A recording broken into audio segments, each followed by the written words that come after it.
Assalamualaikum warahmatullahi wabarakatuh.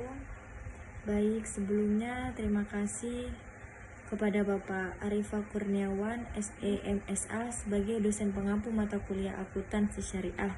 Kami di sini dari kelompok 6 akan menjelaskan materi mengenai akuntansi murabahah. Anggota kami ada 3. Yang pertama yaitu Aulia Oriza Sativa, Bagas Susanto, dan saya sendiri Ailia Umsadiah. Baik, materi yang pertama yang akan disampaikan oleh saya yaitu mengenai dengan definisi dan penggunaan. Definisi murabahah. Murabahah adalah akad jual beli dalam fikih muamalah dan perbankan syariah, di mana penjual atau bank lembaga keuangan menyebutkan harga perolehan ditambah dengan margin keuntungan yang disepakati bersama pembeli. Ciri utama harga beli ditambah margin keuntungan diketahui secara transparan oleh pembeli. Selanjutnya yaitu penggunaan murabahah.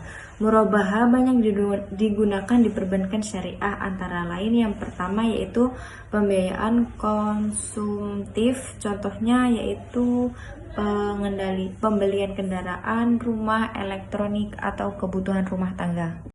Skema: bank membeli barang sesuai permintaan nasabah lalu menjual kembali dengan harga plus margin. Yang kedua yaitu pembiayaan produktif. Contohnya modal usaha, yaitu pembelian bahan baku, mesin, peralatan usaha. Skema: bank membeli barang sesuai permintaan nasabah lalu menjual kembali dengan harga plus margin. Yang ketiga, alternatif kredit konvensional, berfungsi menggantikan kredit berbunga dalam sistem syariah. Keuntungan bank berasal dari margin jual beli, bukan bunga. Yang keempat, kelebihan utama, transparansi harga, yaitu nasabah tahu harga pokok plus margin. Selanjutnya, akad jelas, jual beli bukan pinjaman berbunga. Selanjutnya poin yang B yaitu tentang ketentuan syari, rukun transaksi, dan pengawasan syariah. Ketentuan syari murabahah. Murabahah diperbolehkan menurut fikih muamalah dengan 5 syarat. Yang pertama yaitu harga pokok jelas, penjualan wajib memberitahukan harga asli atau harga beli. Yang kedua, margin keuntungan disepakati, harus dengan ridho tanpa paksaan. Yang ketiga, objek barang halal dan jelas, tidak boleh barang haram atau tidak memiliki penjual. Yang keempat, akad sah dan ridho, bebas dari horor atau ketidakjelasan, maisir atau spekulasi, dan riba. Yang terakhir yaitu pembayaran fleksibel, boleh tunai atau cicilan sesuai kesepakatan. Selanjutnya, rukun transaksi murabahah. Seperti jual pada umumnya, rukun murabahah antara lain yang pertama penjual, yaitu pihak yang menjual, contohnya bank syariah. Yang kedua, pembeli, pihak yang membeli, contohnya nasabah. Ketiga, objek transaksi, ma'aqud alaih, barang halal, jelas spesifikasinya dan bermanfaat. Yang keempat, akad ijab kabul, pernyataan serah terima baik lisan, tulisan maupun elektronik. Yang terakhir pengawasan syariah dalam murabahah. Agar sesuai prinsip Islam, murabahah diawasi dengan pengawas syariah. Di setiap bank syariah, tugas DPS adalah yang pertama, memastikan akad sesuai syariah, Al-Quran, hadis, fatwa DSN MUI. 2. Mengawasi operasional atau bank benar-benar membeli barang menjual. Selanjutnya poin C, sumber hukum murabahah. Yang pertama yaitu Al-Quran.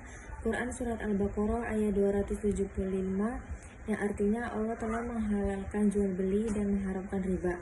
Dan Quran surat An-Nisa ayat 29 yang artinya janganlah kamu memakan harta sesamamu dengan cara yang batil, kecuali dari jalan perniagaan yang dilakukan suka sama suka di antara kamu. Yang kedua, hadis Nabi Muhammad SAW, hadis riwayat Tirmidzi, artinya pedagang jujur bersama Nabi dan syuhada.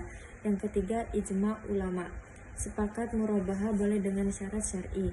Yang keempat, qiyas, dilakukan dengan jual beli biasa, hanya ada tambahan margin.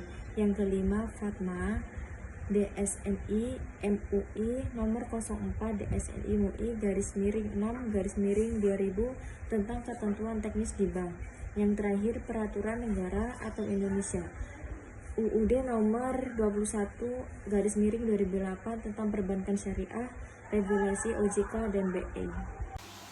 Alur transaksi murabahah yang pertama yaitu pengajuan permohonan, di mana nasabah mengajukan pembiayaan kepada bank syariah untuk membeli suatu barang. Yang kedua, penilaian dan persetujuan, yaitu baik mengevaluasi kemampuan bayar nasabah, menilai resiko, dan menyetujui margin serta jangka waktu pembayaran. Yang ketiga, pembelian barang oleh bank.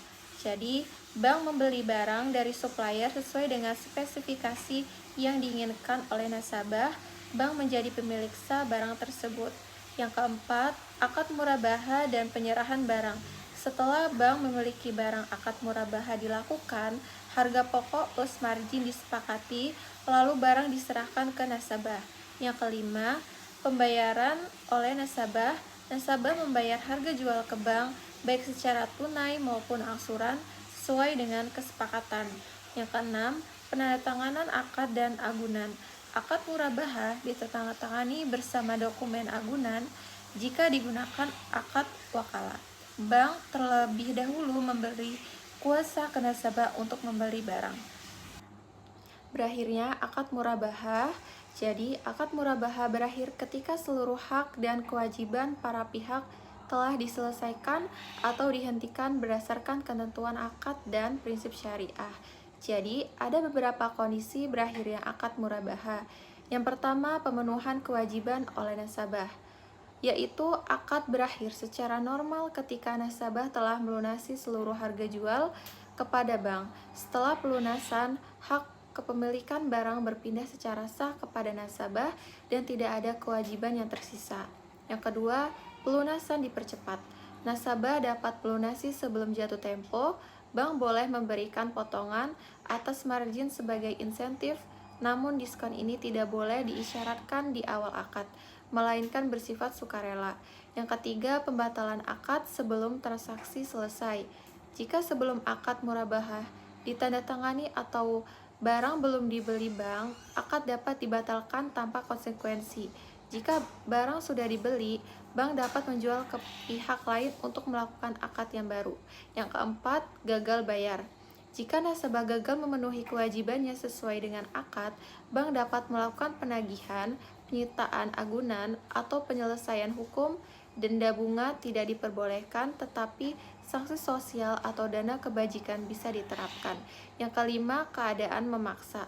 Peristiwa di luar kendali seperti bencana alam atau krisis yang menyebabkan salah satu pihak tidak mampu melaksanakan kewajiban bisa menjadi alasan syar'i untuk mengakhiri atau menunda akad. Standar akuntansi murabahah bank syariah.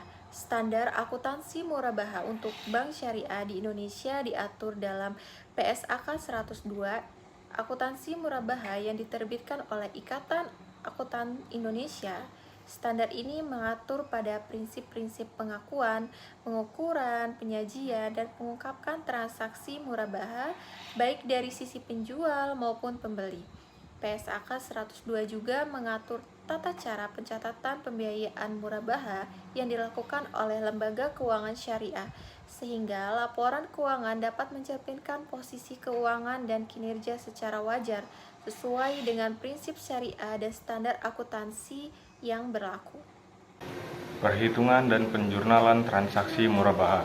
Perhitungan dan penjurnalan transaksi murabahah didasarkan pada prinsip jual beli barang dengan harga pokok ditambah margin keuntungan yang disepakati sesuai dengan standar akuntansi keuangan nomor 102. Jadi, pada dasarnya perhitungan murabahah ialah harga jual sama dengan harga pokok tambah margin keuntungan. Margin keuntungan adalah keuntungan yang disepakati oleh penjual. Dalam hal ini ialah bank dan pembeli adalah nasabah. Harga pokok ialah harga yang dikeluarkan untuk memperoleh barang yang akan dijual kepada nasabah. Penjurnalan transaksi akad murabahah. Jadi di sini sudah ada gambar yang sesuai dengan keterangan transaksi dan juga cara penjurnalannya. Yang pertama ialah ketika ada pembelian barang. Ketika ada pembelian barang yang dibeli oleh bank, maka itu termasuk persediaan. Jadi dalam hal ini, bank membeli barang dari pemasok dengan subakun persediaan di posisi debit dan lawannya ialah kas atau utang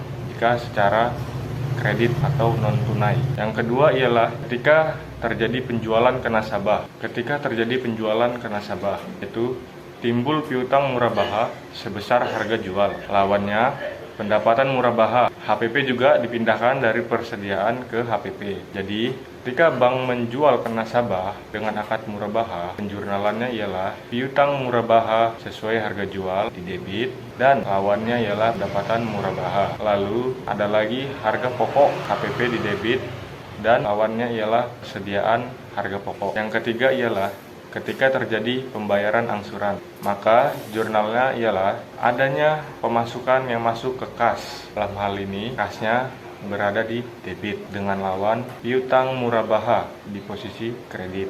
Yang keempat ialah ketika adanya pengakuan laba murabaha. Pengakuan laba dilakukan bertahap dari pendapatan ditangguhkan ke pendapatan murabaha. Jadi, jika dijurnalkan, maka dengan subakun pendapatan ditangguhkan posisi debit dan pendapatan murabaha di sisi kredit. 5. Ketika terjadi pelunasan dipercepat atau diskon. Hal ini terjadi ketika nasabah membayar lebih cepat dari waktu yang ditentukan. Maka jurnalnya ialah kas di debit dan juga ada diskon karena ia telah membayar cepat sebelum waktunya atau melunasi. Dengan lawannya ialah piutang murabaha di posisi kredit. Yang keenam, wan prestasi atau ketika nasabah gagal bayar. Hal ini dicatat dengan beban kerugian piutang dan cadangan kerugian piutang. Jadi, ketika ada nasabah yang gagal membayar, maka penjurnalannya ialah dengan subakun beban kerugian piutang di debit dan lawannya ialah cadangan kerugian piutang di posisi kredit. Penyajian dan pengungkapan transaksi murabaha. Piutang murabaha disajikan sebesar nilai bersih yang dapat direalisasikan, yaitu saldo piutang murabaha dikurangi penyisihan kerugian piutang. Margin murabaha tangguhan disajikan sebagai pengurang atau kontra account piutang murabaha. Adapun pengungkapan terhadap akad murabaha, yaitu lembaga keuangan syariah mengungkapkan hal-hal yang terkait dengan transaksi murabaha, tetapi tidak terbatas pada 1. Harga perolehan aset murabaha. 2. Janji pemesanan dalam murabaha berdasarkan pesanan sebagai kewajiban atau bukan. 3. Pengungkapan yang diperlukan sesuai pernyataan standar akuntansi keuangan nomor 10001 tentang penyajian laporan keuangan syariah. Nah, di sini ada contoh kasus transaksi murabaha. Adi adalah seorang pengusaha yang ingin membeli rumah dari Pak Sutaji. Sang pemilik rumah, Pak Sutaji, menerangkan bahwa harga beli rumah tersebut sebesar 300 juta dan akan menjualnya seharga 500 juta, sehingga keuntungan yang ia peroleh ialah 200 juta. Namun Adi melakukan penawaran agar keuntungan Pak Sutaji sebesar 150 juta saja, sehingga harga jualnya menjadi 450. Pak Sutaji menerima penawaran tersebut, sehingga mereka berdua pun sepakat harga murabaha rumah tersebut adalah 460 juta dengan angsuran 7,5 juta rupiah per bulan.